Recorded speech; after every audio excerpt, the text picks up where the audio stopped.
The Lakers continue their hot streak. The Lakers have been the hottest team in the NBA. 20-4 in their last 24 games. And a couple of those losses coming against bad teams. Teams like the Hornets and the Jazz.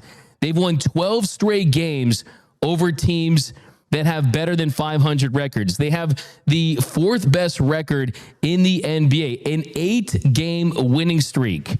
Since January 1st, the Lakers have the best record in the NBA. They have the third best record in the association over the last 3 months. They're 40-21. 40-21, 19 games over 500.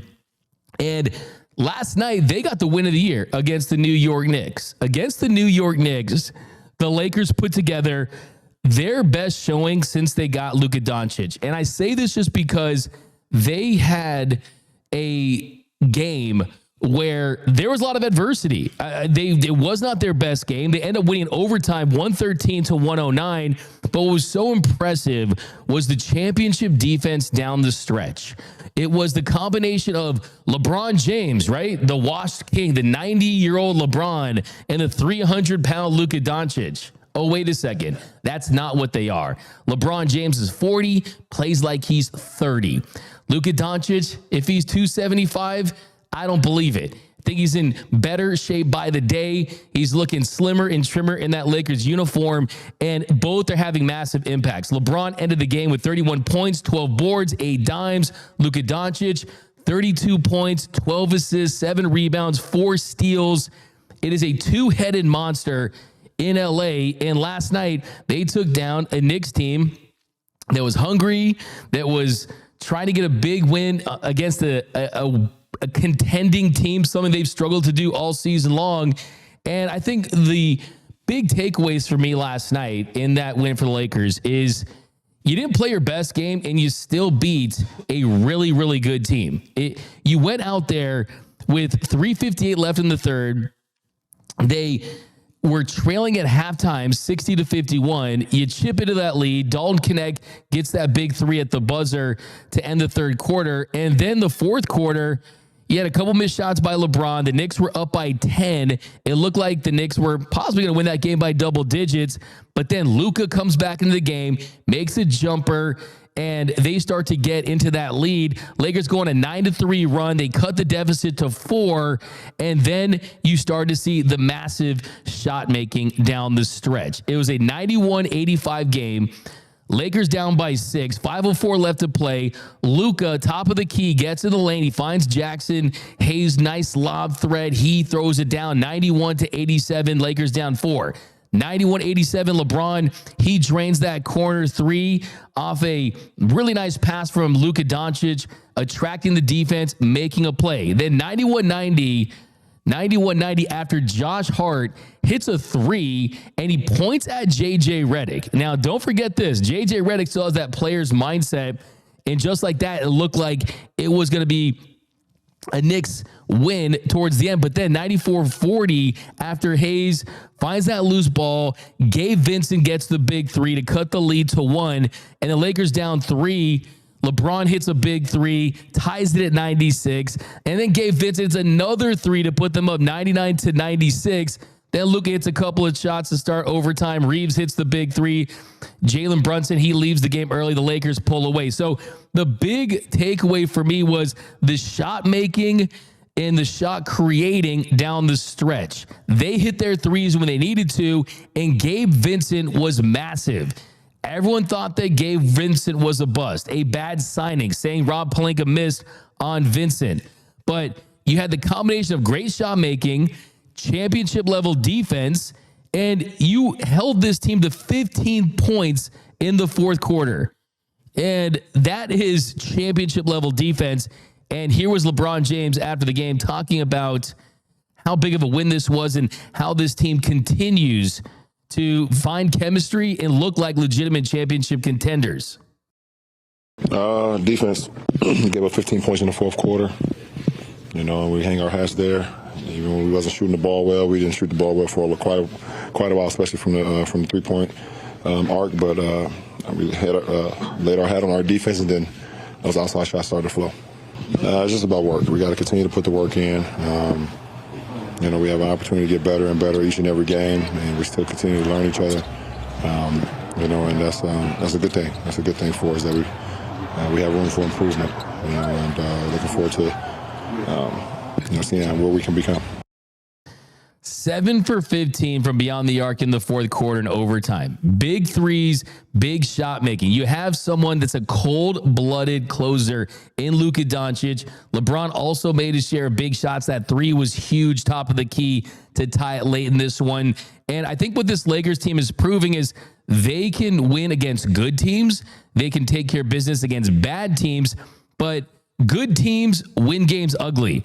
And for most of the night, the Knicks were having their way with the purple and gold. But when it mattered most, the Lakers were the team that was making the shots, getting the big stops on defense. And last night was another message to the league that, hey, we don't care that the Cavs and the Celtics and some of these other teams out there, the Nuggets, the Thunder with the best record in the league, they don't care about the other teams' records, because if this Lakers team, with this nucleus, with this version of LeBron James that's 10 out of 10 effort every night, this version of the Lakers for a full 82-game season would have a much better record and would be vying for best record in the NBA. So if you're a team out there that's going to face the Lakers in the first or second round, and you look at their record as a 2 seed, 3 seed, whatever ends up being a 4 seed if they don't go through this stretch of games with the winning record, that's not a true indicator of how good this team is, because the talent level, the depth, the defense has certainly been there. And another big takeaway for me, Gabe Vincent. So I'll say it before, I'll say it again. Put some respect on this man's name. 22 minutes, 12 points, 1 rebound, 4 for 4 from beyond the arc. And he played lockdown defense when he needed to. And after the game, Luka talked about it. JJ talked about it. LeBron talked about it. All the stars were talking about a role player in Gabe Vincent and how impactful he was in yesterday's win. No, there's no such thing as non-key players on this team. Everybody is key, and everybody steps on the floor has a role, and they go in and match that. And I thought our bench gave us a great lift once again, and Gabe was single him out. He was spectacular. His play both on the defensive end and obviously with the shooting that we needed. When we were not making any outside shots. Night like tonight, when felt like a lot of things didn't go our way and what wasn't easy. They often can come from your non-stars, and I thought Jackson's defense in the second half, Gabe's shot making was huge. I mean, Gabe doesn't make those 4 threes. We're not even in the game.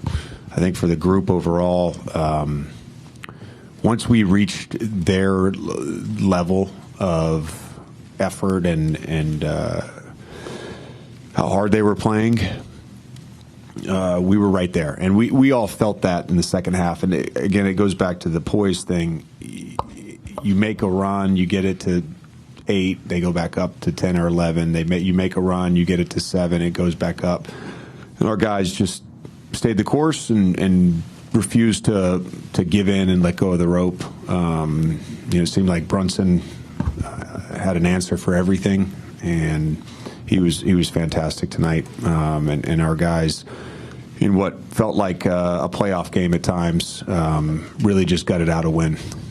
A lot. I think Gabe won us the game with those three threes in the fourth quarter, and that was huge for us. And that's how we got the energy up. And that's how we got the crowd in. And I think he won us the game there. You heard them all say that, and then in the post-game locker room meeting, JJ Redick said, "You won the game. I'm dead serious, Gabe." So he got his flower yesterday from JJ Redick, from the team. And hey, a lot of Laker fans out there, fill out your apology forms and send them to Gabe Vincent. He dealt with some injuries. He dealt with some issues. He's found his niche on this team. He's contributed in a massive, massive way. Now, this Lakers team is in a great position to finish this season strong, get into a nice seeding for the playoffs. And you got the Boston Celtics on Saturday. Ticket prices are through the roof. But I want to bring my man, Noel Sanchez. Noel, one of the great NBA ball knowers in the game. Appreciate that, my brother. What was your biggest takeaway from that win last night? Felt like the good old days of just electric atmosphere, big shots down the stretch, the team hungry to win. I mean, my number one takeaway was just how LeBron opened up the floor and allowed Luka just to do his thing in crunch time. The whole offense was running through him. We were talking about it earlier. Every time he got doubled, he was making the right play. He ISO'd and was able to get cat on him like 3 possessions in a row, step back, get to the paint, get to the bucket, kick out to the corner. I mean, the dude was really just showing off everything he had in his bag. And it feels like every single game that goes by, he's feeding into that LA crowd and he's really embodying what it means to be a superstar on the Lakers. We haven't really had a guy like that in a couple of years. Even the times that LeBron would really take over, we saw that crazy run he had in the bubble. There were no fans around. We saw what he was doing in 2021. That team, unfortunately, he got hurt when he was still playing really well. AD got hurt. And then the past couple of years, it's been up and down. We had a really good run in 2023 going to the Western Conference Finals. But Luka's in the prime of his career. And against a team like the Knicks, who have guys that can put a lot of on-ball pressure, OG Anunoby, Mikal Bridges, he was working them like nothing. And it was the fourth quarter. It was overtime. He was playing over 30 minutes. But he didn't look out of shape to me. He looked comfortable to be out there. Could not agree with you more. I mean, I know I've said on the show that, yeah, LeBron is the second best player on this team, but it's really not the case. It doesn't feel like that. Yeah. From an ego standpoint, just from a what they contribute standpoint, it's not a Batman and Robin. It's a Batman and Superman, right? I mean, it's two superheroes that one is a lot younger. One is an absolute alien from outer space because he's playing at this level at this age. Yeah, and like initially when the trade went down, I thought there was going to be a bigger adjustment period just because like I see them playing just like each other, especially younger version LeBron, very similar to how we see Luka run this offense. And yesterday I was watching, I saw LeBron taking off on the fast break, posting himself up, getting those touchdown passes from Luka, playing as a spot-up shooter. LeBron hasn't been able to spot up in crunch time since he had Kyrie Irving back in like 2017, 2016. So it's amazing to see their dynamic.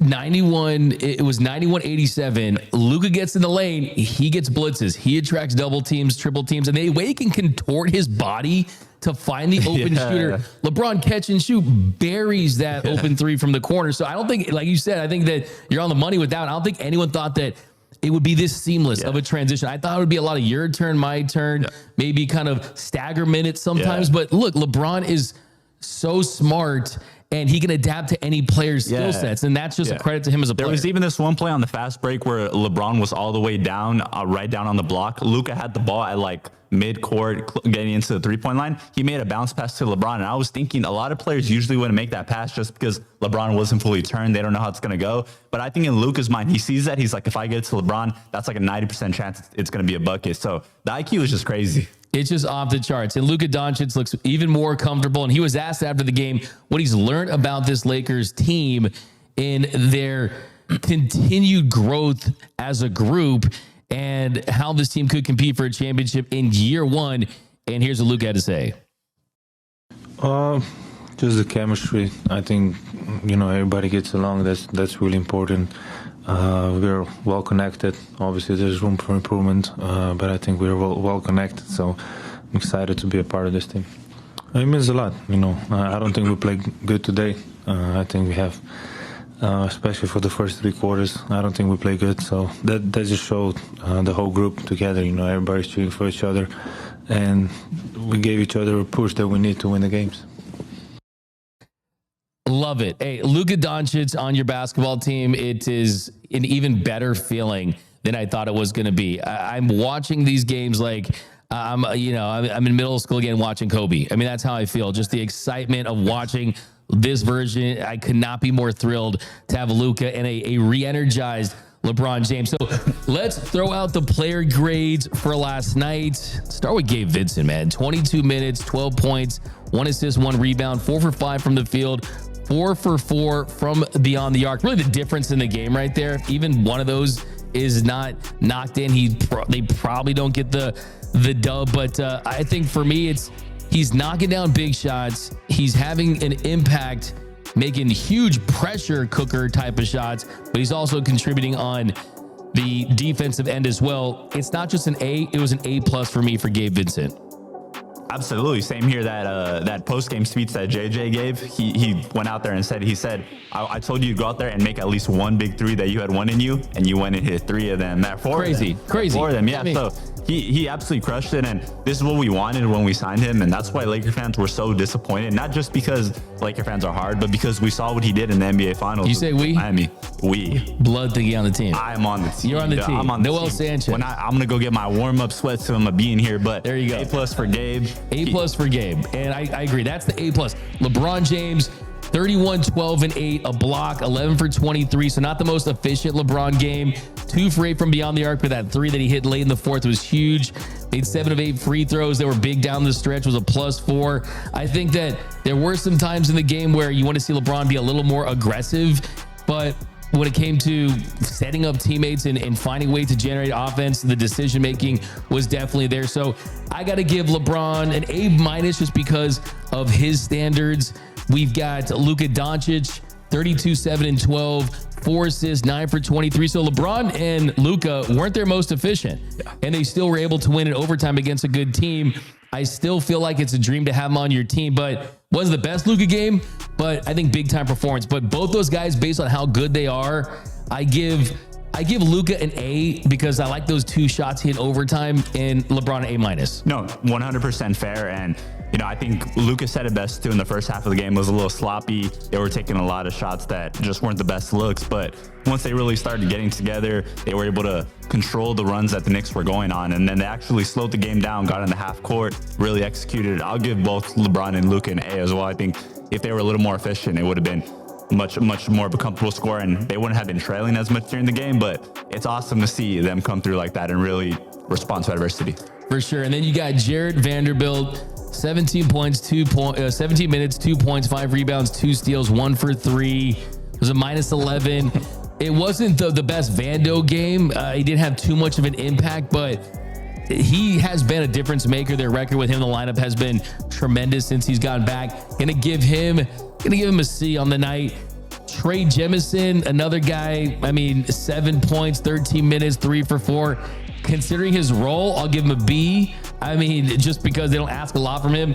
Very impressed with Dalton Knecht, though. 11 points in 21 minutes, 4 rebounds, 4 for 8 from the field, 3 for 7, hit big threes, 1 at the end of the third quarter.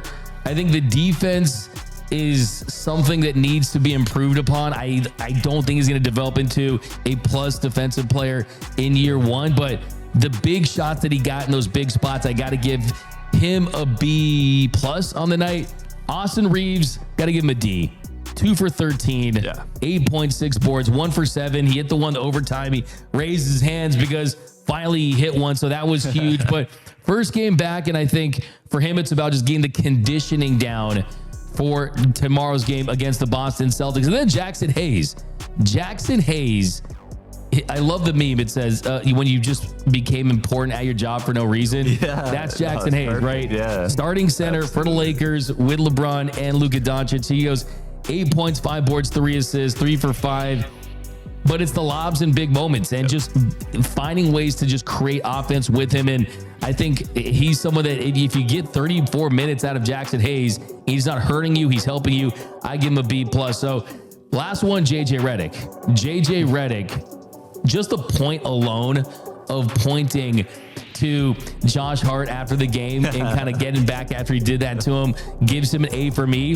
But I also think too, just the lineups in this one with Reeves being limited, Rui Hachimura is still out. You had to kind of mix and match with the lineups a little more than they typically would have. And you were getting Jemison, you're getting guys to produce like Dalton Knecht and the buy in there. And I think too, just the defensive adjustments in the way they blitzed and attacked Jalen Brunson in this one, especially in that final possession of regulation, the way they played that. I'm just so impressed with the defensive rotations and just the teams just overall buy him to his defensive concept. So, hey, another guy that a lot of people, including myself, owe an apology to, JJ Redick.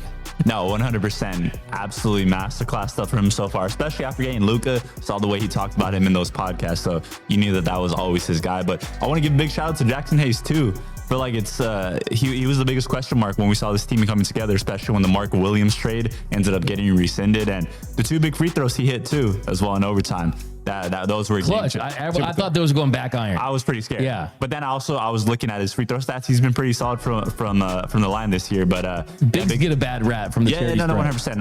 I love all those grades too. I think Dorian Finney-Smith, I want to see a little bit more out of him too. I think he's going to be key as we get close to the postseason. But really good rotation of guys right now. Yeah, Finney-Smith's another guy. You look at the night he had. Safe to say, kind of an average. But he's someone that is very important to this team, especially given the comfort level to Luka Doncic. But Exactly.